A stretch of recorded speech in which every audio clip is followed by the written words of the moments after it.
राजा प्रसेनजीत की दो बेटी थी।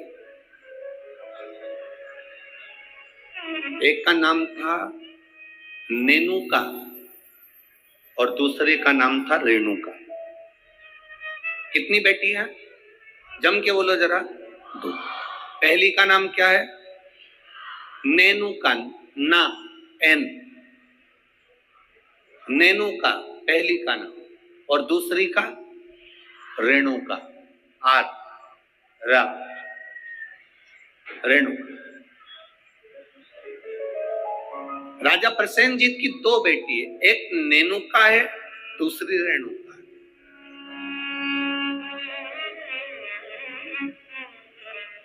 नागपुर में भी कहीं ना कहीं रेणुका माता का मंदिर होगा, है? अच्छा, एक का नाम है नेनुका, दूसरी का नाम है रेणुका। अब देखिए तप का बल कैसे प्राप्त हो। दोनों देवियों में विचार करिए। ये दोनों राजा प्रसेनजीत की दोनों बेटी है, रेणुका और नेनुका, ये दोनों बेटी राजा प्रसेनजीत।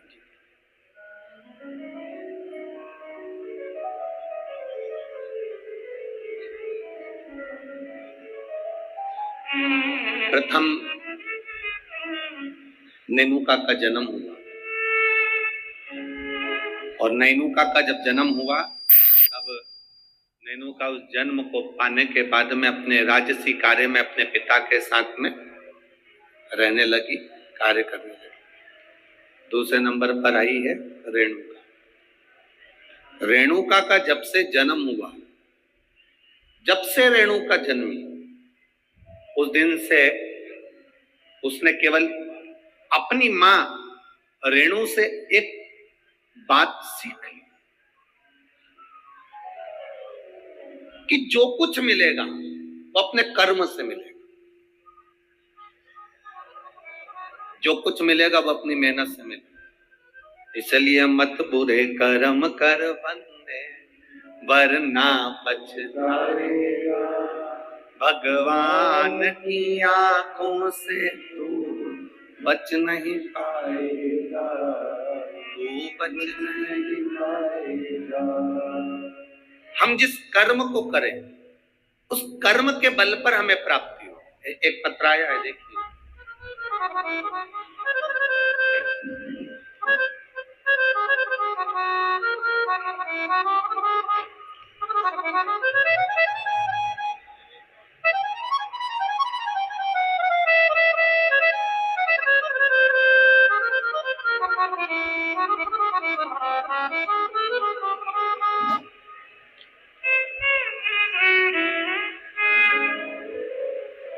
मैं पूनम लाला सेलोकर, गंगाबाग पारड़ी,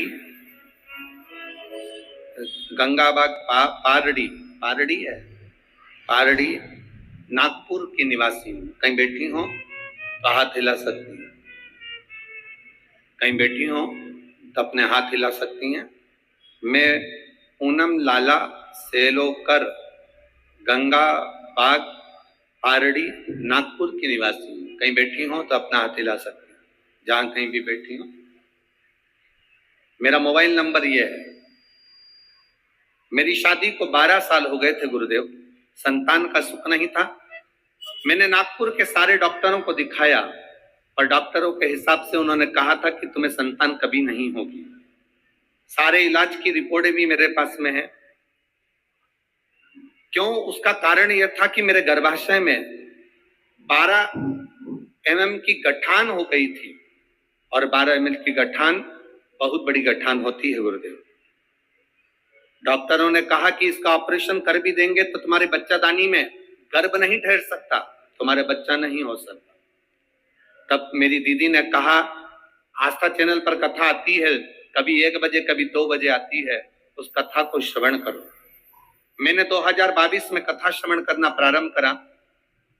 आपने पशुपतिनाथ के व्रत का वर्णन किया। 12 साल तक मेरे यहाँ औलाद नहीं हुई गुरुदेव। जब 12 साल संतान नहीं हुई तब पशुपति व्रत करना प्रारंभ करा। सफेद आंकड़े की जड़ का प्रयोग किया और सफेद आंकड़े की जड़ को मैंने कमर में बांध भगवान शिव का भजन करना प्रारंभ करा। आपने पीपल के पत्ते का जो उपाय बताया वो मैंने किया। और गुड़ियारी रायपुर की कथा मैंने टीवी पर आसन लगाकर सामने टीवी को चालू कर पूरी कथा गुड़ियारी रायपुर की सुनी। और बाबा की कृपा से उसी महीने में मेरा गर्भ ठहर गया और 17 जुलाई 2023 को मुझे पुत्र रत्न की प्राप्ति हुई है। मैं बाबा को यहाँ प्रणाम करने आई हूँ। कहीं बैठी है क्या? बच्चा लाए हैं?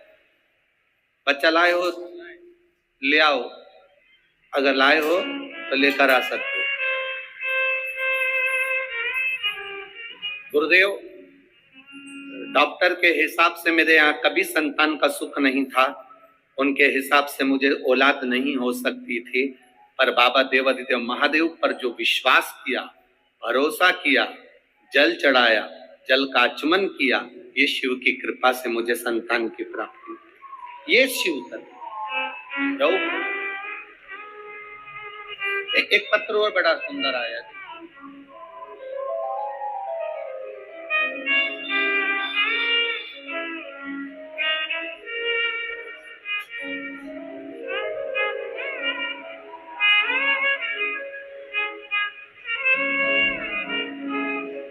मैं दीपा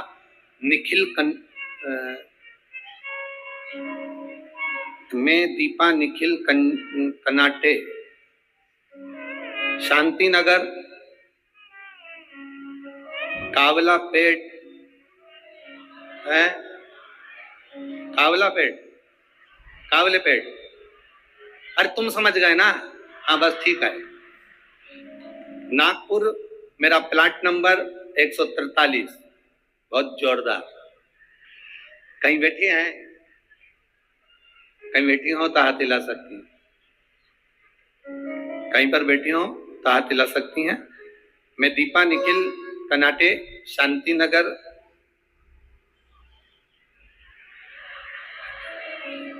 समझ जाओ, ठीक है। हाँ, कावलापेट, नागपुर, मेरा प्लाट नंबर 143। गुरुदेव, मैं बाबा का क्या गुणगान करूं? मेरी शादी को कई साल निकल गए, संतान का सुख नहीं था गुरुदेव। 6 साल तो मैं जहां कोई कहता था वहां चली जाती, गोदी भरवा कर लिया थी। कोई नारियल डाल कर गोदी में इतने सारे नारियल इकट्ठे हो गए कि एक बार विसर्जन करना पड़ा गुरुदेव। फिर भी संतान का सुख नहीं हुआ। ऐसा कोई दरवाजा नहीं था जिस दरवाजे पर मैं नहीं गई, पर मुझे संतान का सुख नहीं हुआ गुरुदेव। टेस्ट पे भी करवाया, वो भी सफल नहीं हुआ, संतान का सुख नहीं हुआ। किसी ने कहा एक काम करो, पशुपतिनाथ का व्रत करो, शिव जी को जल चढ़ाकर एक बेलपत्र खाओ और जल का आचमन करो। गुरुदेव, बाबा का मैं क्या वर्णन करूं। पशुपतिनाथ का व्रत किया और बाबा की कृपा से तब भी मेरा गर्भ नहीं ठहरा। मेरे 5 व्रत पूरे हो गए। जब गर्भ नहीं ठहरा तो मैंने बाबा से प्रार्थना करी, बाबा तू सबकी सुनता है। वो सियोर वाला महाराज व्यासपीठ पर बोलकर कहता है तू 3 महीने में सुनता है, फिर मेरी क्यों नहीं सुना? बाबा, मैं मंदिर से आ रही थी तो किसी एक महिला ने कहा कि तू एक काम करा कर, मंदिर में पोछा झाड़ू कर लिया कर। मैं मंदिर में सफाई करने लगी, झाड़ू लगाने लगी, पोछा लगाने लगी, मंदिर की बाल्टी में पानी भरकर रख देती, पूरे मंदिर को साफ करती। बाबा की कृपा का मैं क्या गुणगान करूं। केवल 1.5 महीना बीता और मेरा गर्भ ठहर गया। अब गर्भ ठहर गया गुरुदेव, डॉक्टर को जांच कराई तो उसने कहा कि तुम्हारा गर्भ में बच्चा है। अब डॉक्टर ने जांच कर कहा कि गर्भ में बच्चा है।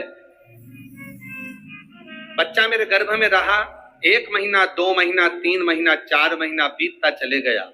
4थे महीने में मुझे कष्ट बहुत हुआ।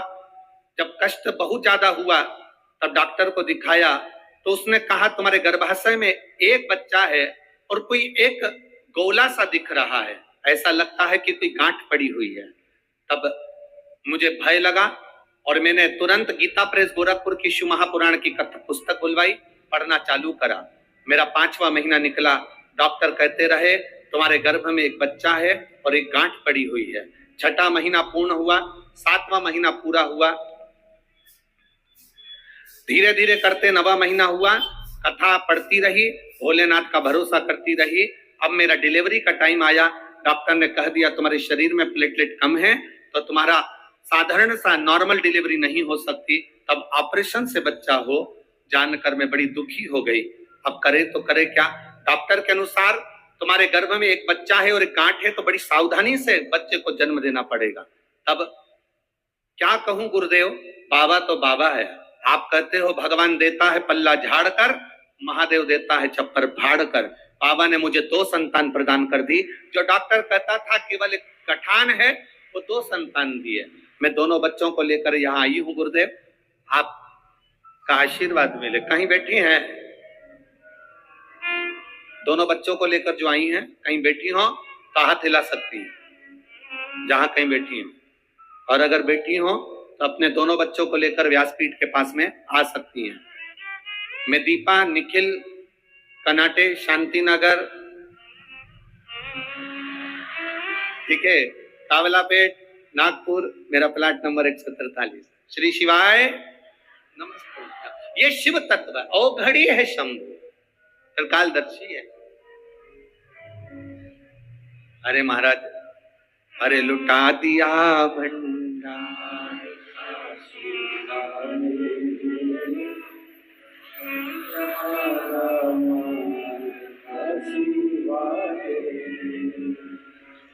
एक बात तो है,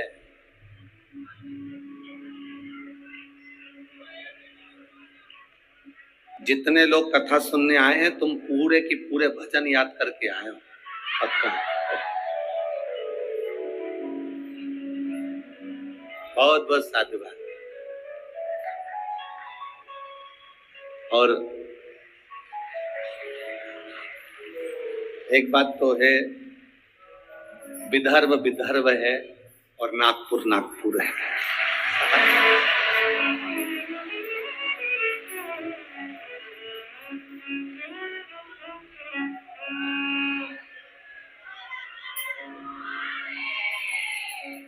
तुम सब नागपुर के संतरे से कम नहीं।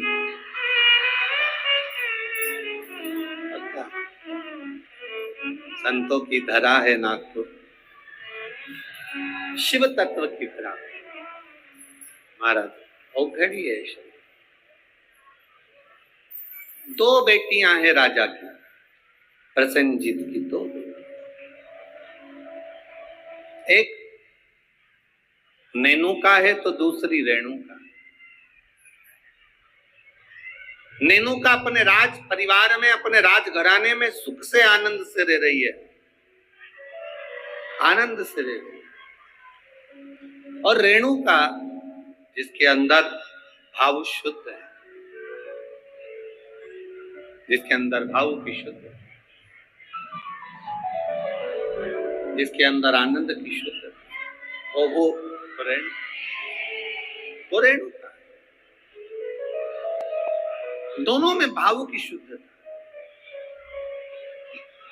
नेनुका राजघराने का आनंद ले रही है, नेनुका राजघराने का सुख पा रही है, और रेणुका राजघराने में रहने के बाद भी अपनी मां रेणु के पद चिन्हों पर चलकर भगवान देवाधिदेव महादेव की अविरल भक्ति में लीन। अविरल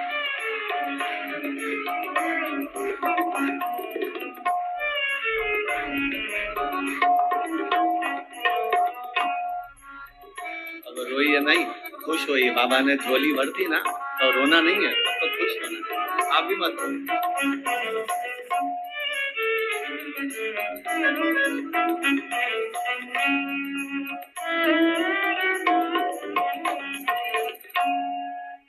अभी तो रोने का समय गया, अब तो खुश होना। दोनों जने अच्छे से खुश होकर जाओ, रोज के नहीं जाना। बाबा के दरबार से गोदी भर कर जा रहे हो, और क्या चाहिए, इससे बढ़कर सुख क्या है? दोनों खुश हो। अरे लुटा दिया भंडार का कर दिया माला, ये शिव भक्ति है, शंकर की उद्धार। शिव औघड़ी है। जहां डॉक्टर ने कह दिया था कि नहीं होगा बच्चा, संतान का सुख नहीं है तुम्हारे जीवन में, वहां देने वाला कोई साधारण नहीं है। वो त्रिकालदर्शी, वो कैलाशी, वो अविनाशी शिव है, शंभु है। वो सहज नहीं है। शिव कथा कहती है भगवान देवादिदेव महादेव का चरित्र करता। शिव महापुराण की कथा कहती है एक दिन राजा प्रसेनजीत ने अपनी दोनों बेटियों को बुलाया और दोनों बेटियां जब धीरे धीरे बड़ी हो गई, बड़ी होने के बाद अपनी बेटियों से पूछा, बताओ बेटियों, तुम्हारा भरण पोषण करने वाला कौन है? तुम्हारी भंडार भरने वाला, तुम्हारा भरण पोषण करने वाला, तुमको रखने वाला, संभालने वाला कौन है? बोलो।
ये वही है जिसको कहा गया था कि गठान है, और बाबा की कृपा से एक नहीं, जब देता है तो छप्पर फाड़ कर देता। ये शिव तत्व है, शिव भक्ति है। नेनुका और रेणुका दोनों से पूछा गया, प्रसेनजीत ने दोनों से पूछा, ये बताओ। प्रसेनजीत पूछ रहे हैं कि इस तुम्हारे जीवन का ये भरण पोषण कौन कर रहा है?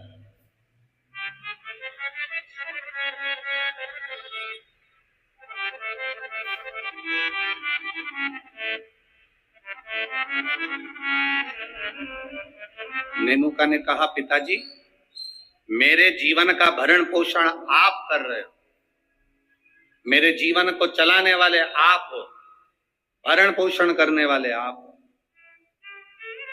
अब राजा प्रसेनजीत ने अपनी बेटी रेणुका से पूछा, रेणुका तू बता कि ये भरण पोषण तेरा कौन कर रहा है? रेणुका कहती है, पिताजी ये तो सब जो कर रहे हैं वो भोलेनाथ कर रहे हैं, जो लिखा ललाट पर वो मिल रहा है, जो लिखा, जो ललाट पर लिख दिया वो मुझे मिल रहा। दुख लिखा, सुख लिखा, अच्छा लिखा, बुरा लिखा, जो उसने लिखा वो मुझे मिल रहा। जो लिखा ललाट पर वो मुझे मिल रहा।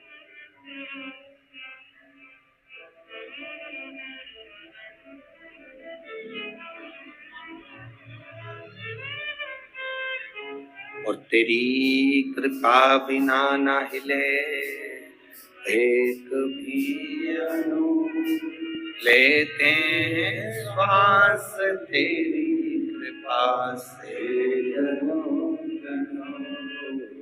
जो ललाट पर लिख दिया वो कोई टाल ना सका। हाँ, ललाट पर लिखा हुआ अगर कोई टाल सकता है तो केवल एक है, वो देव अधिदेव महादेव, वो टाल सकता है। एक पत्र आया है, देखिए उस पत्र में उसने लिखा, मैं दीपिका अविनाश ठाकुर रामटेक से हूं। कहीं बैठी हैं? बैठी हो तो हाथ हिला सकती हैं। आप ही हैं? दोनों हाथ हिला दो एक बार। हाँ, श्री शिवाय नमस्तुभ्यं। मैं दीपिका अविनाश ठाकुर रामटेक से हूं। मेरे बाबा के 3 अनुभव मैं बताना चाहती हूँ गुरुदेव, में क्या वर्णन करूं।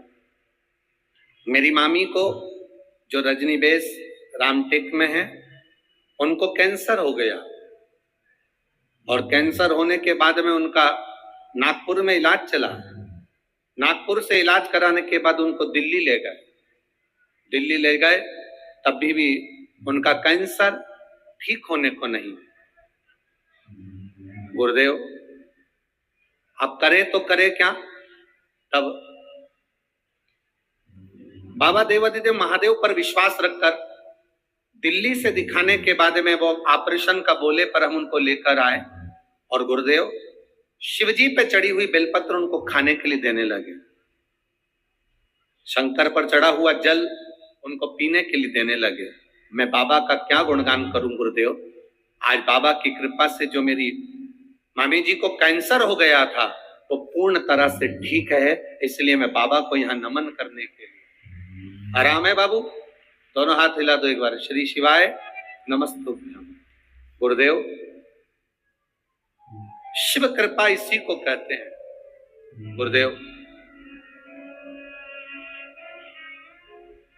बाबा जब देता है तो साधारण नहीं देता बाबा। गुरुजी आप कहते हो कि सारी समस्या का एक लोटा जल है हल, और निवेदन करूं गुरुदेव बेलपत्री में भी वो बल है कि साधारण व्यक्ति उस बेलपत्र को समझ नहीं सकता। ये शिव तत्व की प्राप्ति। बैठिए बहन। शिव भक्ति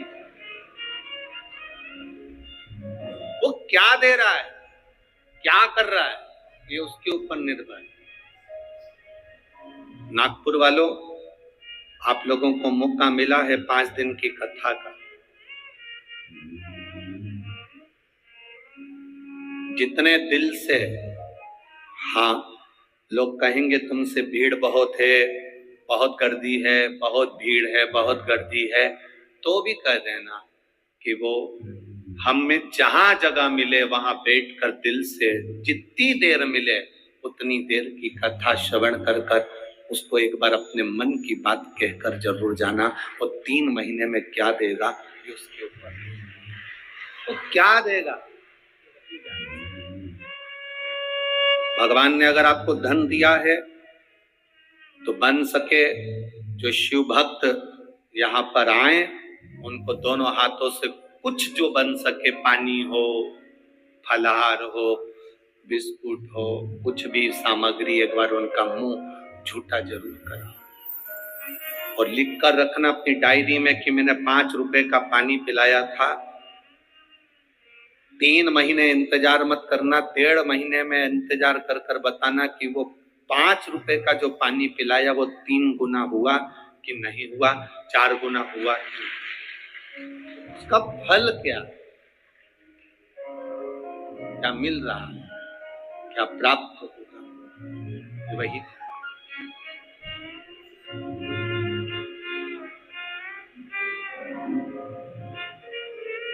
तो क्या प्रदान करता है उसके ऊपर।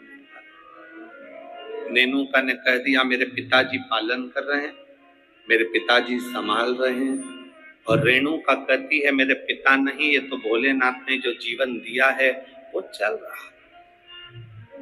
विचार कर लिया पिताजी ने, दोनों बेटी की शादी करना है। एक बेटी के हृदय में शिव समाया हुआ है, एक बेटी के हृदय में ज्ञान समाया हुआ है, वैराग्य त्याग संत का भाव समाया हुआ है, और दूसरी बेटी के हृदय में जानती है कि मेरे पिता संचालन कर रहे हैं तो इसको कोई राजसी राजा ही इसको परणाएगा, इस बेटी का विवाह किसी राजा के साथ करो, इस बेटी का विवाह में राजा के साथ करो।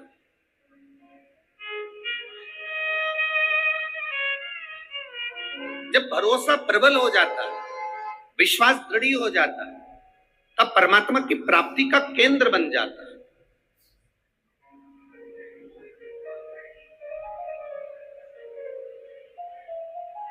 अभी हम आ रहे थे, जब आते आते देखा कि लोग टेंट के बाहर, पंडालों के बाहर लोग धूप में बैठे हुए, बहुत गर्मी है, धूप अपार, पर आप प्रयास करना। 2 बजे कथा चालू हुई, 5 बजे तक चलेगी। 2 बजे से 5 बजे तक जो धूप में बाहर भी बैठे हैं वो अंदाजा लगाकर बैठना कि 2 बजे से 5 बजे तक आपको कहीं धूप दिखी, कहीं धूप नजर आई, कहीं धूप लगी। वो छत्र छाया कर कर बैठता है। साधारण नहीं है मेरा शिव, साधारण नहीं मेरा उखड़ी।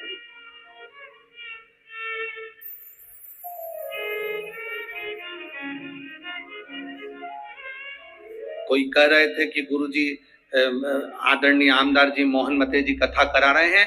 हम कह रहे हैं मोहन मते जी नहीं, ये तो नागपुर वालों का जो भाग्य प्रबल हुआ।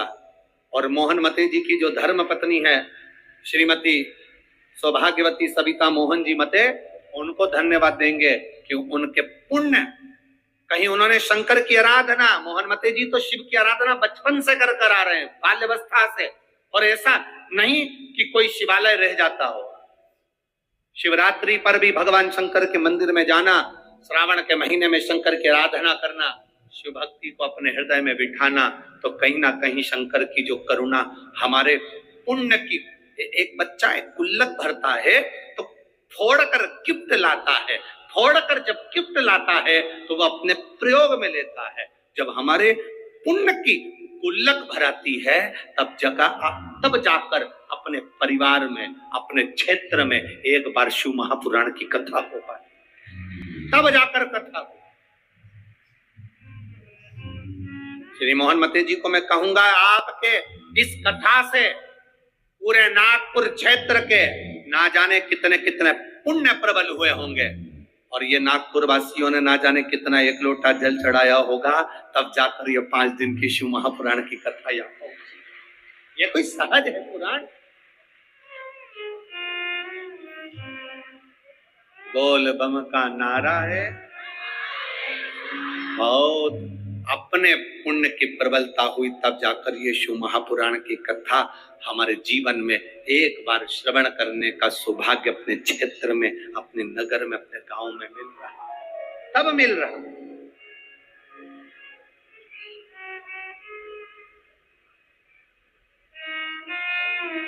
अब बेटियां किसको बिहा दी जाए, बेटी किसको दे दी जाए?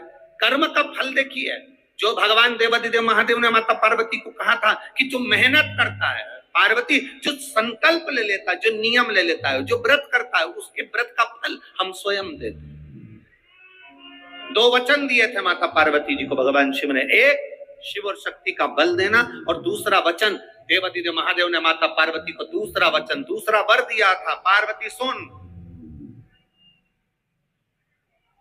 संसार में रहने वाली नारी, पुरुष, बच्चे, बूढ़े, इस मृत्यु लोक में जो रह रहा है, संसार में अगर उसके जीवन में कभी दुख की एक घड़ी भी आई है तो उसके कर्म से आई है। उसने जो पूर्व में कर्म किया होगा उसके अनुसार उसको एक दुख की घड़ी में भोगना पड़ा है। पर उस दुख की घड़ी में पार्वती, अगर उसने भूलवश भी मुझे याद किया, शंकर कहते हैं मैं उसी क्षण उसके दुख को मिटाने के लिए संसार सागर में पहुंच जाऊं। मैं वचन देता हूं, व्रत उपास साधना तप करने वाले को मिलता है। नवरात्र का व्रत करने वाले कई लोग नंगे पैर चलते हैं, कई लोग एक समय दूध लेते हैं, कोई कहता है कि मैं लौंग पर व्रत करता हूं, कोई अपने शरीर पर जवारे वो लेता है, कोई कुछ नियम धारण करता है, कोई कुछ नियम धारण करता है। सारे नियम, व्रत, साधना, तप जितने लोग करते हैं, घबराने की जरूरत नहीं। ये बल तुम्हें जो देता है वो शिव देते हैं, वो भगवान शंकर शक्ति के साथ देते हैं। और ध्यान देना, दुख की घड़ी में अगर तुम्हारे कर्म के अनुसार तुम्हें दुख भोगना पड़ रहा है तो उस दुख में भी घबराना नहीं। अगर दुख परमात्मा ने दिया है तो वो उस दुख को समाप्त करने का बल भी आपको प्रदान करता है। वो शिव तत्व है, वो घड़ी है, वो शंकर है, वो घड़ी शिव है।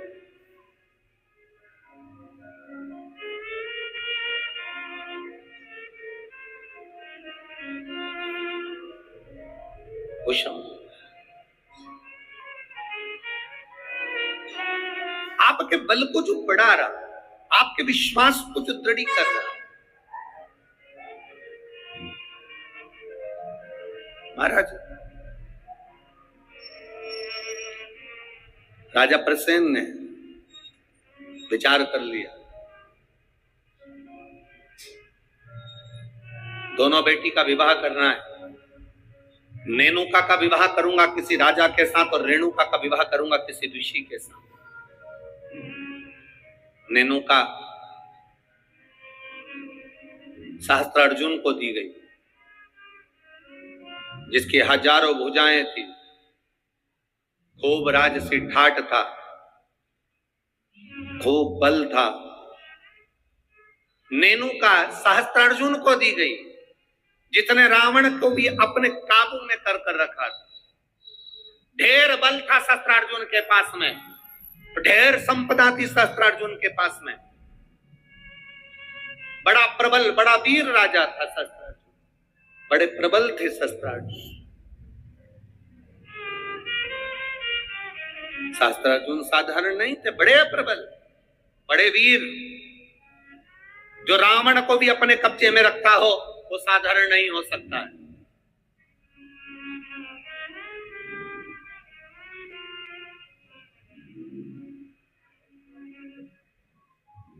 राजा सहस्त्रार्जुन को अपनी बेटी नेनुका का विवाह कर दिया। अब आई बारी रेणुका की, तो फिर विचार करा गया कि इस रेणुका का विवाह मैं करूं तो करूं किससे, किसको दूं? तब कहा, बेटी जितनी तू शंकर की आराधना करती है, जितनी तू शिव जी की उपासना करती है, तेरा पति भी शंकर की आराधना करने वाला होना चाहिए। जमदग्नि जी को रेणुका ब्याह दी। जमदग्नि जी को जब रेणुका ब्याही, रेणुका का तप साधना देखिए कितनी प्रबल थी। जमदग्नि जी के साथ में रेणुका जब ब्याह कर आ गई, रेणुका का नियम था, प्रतिदिन का नियम था रेणुका का, प्रतिदिन का नियम। एक मट्टी को इकट्ठा करती, मट्टी को इकट्ठा कर उसका हंडा बनाती, घड़ा बनाती, पात्र बनाती, कच्चा घड़ा, कच्चा पात्र। मेरा निवेदन है, यहाँ पर जितनी माताएं बैठी हैं, एक बार प्रयोग कर देखना कि आप मट्टी लाओ, मट्टी का हंडा बनाओ, मटकी बनाओ और उस मटकी में कहीं जाकर जल भर कर लेकर आना, अपने सिर पर रखकर। मटकी टूटेगी कि नहीं टूटेगी? अरे बोलो तो जम गया। टूटेगी ना, क्योंकि वो पक्की नहीं, सही से बनी नहीं है, मटकी टूट जाएगी। अगर वो मट्टी का पात्र पका होता, मट्टी का पात्र अग्नि में तपा होता, मट्टी का पात्र अग्नि में सना होता, अग्नि में तपा होता, तो वो मटकी फिर टूटती नहीं। अगर वो तपा हुआ है, अगर वो तपा अग्नि में तपा हुआ है तो वो नहीं टूटेगा, पर वो अग्नि कच्चा पात्र है तो टूटेगा, पका नहीं है तो वो टूट जाएगा।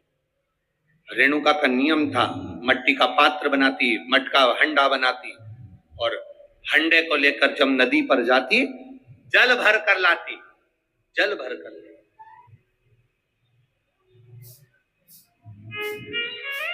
और वो जल अपने पति को देती। जमदग्नि जी को जल देती, जमदग्नि जी भगवान शिव को समर्पित करते। ओम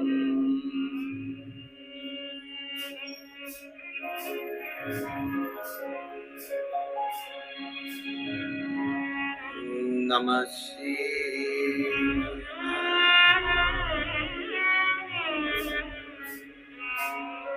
ओम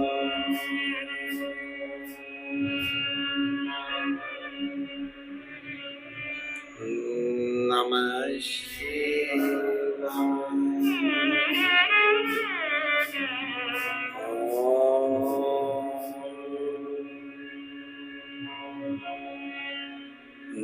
नमः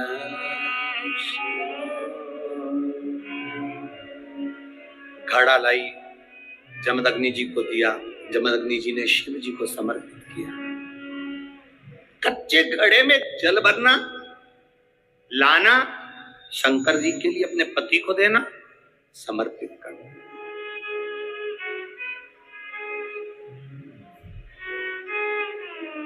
सबसे कठिन काम, कच्चे घड़े में जल भरकर लाकर पति को देना और जल समर्पित करना। एक बार जमदग्नि जी के मन में भाव प्रकट हो गया कि मेरी पत्नी रोज घड़ा बनाती है, रोज हंडा बनाती है, रोज कच्चा घड़ा तैयार करती है और रोज जल भर कर लेकर आती है। मेरी धर्म पत्नी आखिर ऐसा क्या तप साधना, ऐसा क्या तप बल, ऐसी क्या प्रबलता जो कच्चे घड़े में जल भर कर लाती है।